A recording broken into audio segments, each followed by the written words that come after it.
సహాయం చేయమని ప్రార్థన చేస్తున్నాం తండ్రి. వారి ఇరువురు మధ్యలో దేవా మూడో వ్యక్తిగా మీరుండమని ప్రార్థన చేస్తున్నాం. దయలేని తండ్రి, మనుషులు ఎవరు కూడా ప్రభా ఈ బిడ్డల మధ్యలోనికి రాకుండా మీరే సహాయం చేయమని ప్రార్థన చేస్తున్నాం. దేవ బిడ్డలిద్దరికి మీ జ్ఞానమును దేవ మీరు దయచేయమని ప్రార్థన చేస్తున్నాం. దయలేని తండ్రి, వారి ఇరువురు కూడా ప్రభా జీవిత కాలం అంతా కూడా నిన్ను సేవిస్తూ బిడ్డలు నీ కొరకై నమ్మకమైన సాక్షులకి లోకంలో జీవించడానికి సహాయం చేయండి. బిడ్డలిద్దరికి రక్షణ దయచేయము, మారు మనసు దయచేయమని ప్రార్థన చేస్తున్నాం. దేవా వివాహం అన్ని విషయాల్లో ఘనమైనదిగా ఉండాలని మీరు సెలవిచ్చినారు ప్రభా. అందరిలో ప్రభా వివాహం ఘనంగా ఉండాలని మీరు సెలవిచ్చినారు. ఈ వివాహం ఘనంగా ఉండాలంటే నాయన వారు ఒకరినొకరు సన్మానించుకునేవారుగా, ఒకరినొకరు ప్రేమించుకునేవారుగా, ఒకరినొకరు లోబడేవారుగా జ్ఞానంతో బిడ్డలు కాపురం చేయడానికి కూడా సహాయం చేయమని ప్రార్థన చేస్తున్నాం.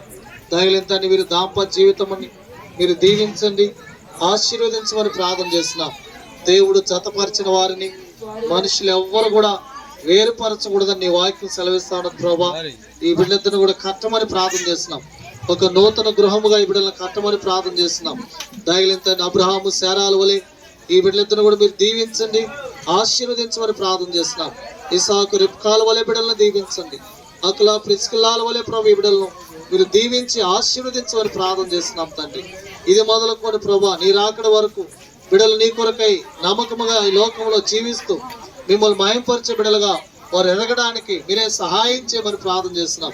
వచ్చిన బిడ్డలను బట్టి, సేవకులను బట్టి, అందరిని బట్టి నీకు వందనములు స్తోత్రములు చెల్లించుకుంటూ ఈ బిడ్డలను కూడా మీరు దీవించి ఆశీర్వదించమని యేసుక్రీస్తు వారి పరిశుద్ధమైన నామంలో ప్రార్థించి స్తుతించి అడిగి వేడుకొంటున్నాము తండ్రి. ఆమేన్.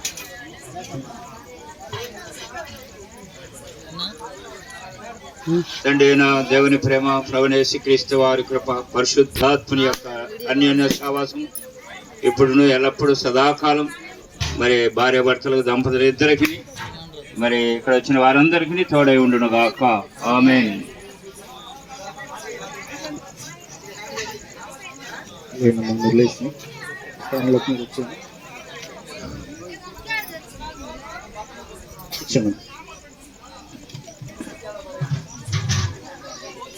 మనం తిప్పి వెళ్తే వాళ్ళు వస్తారు.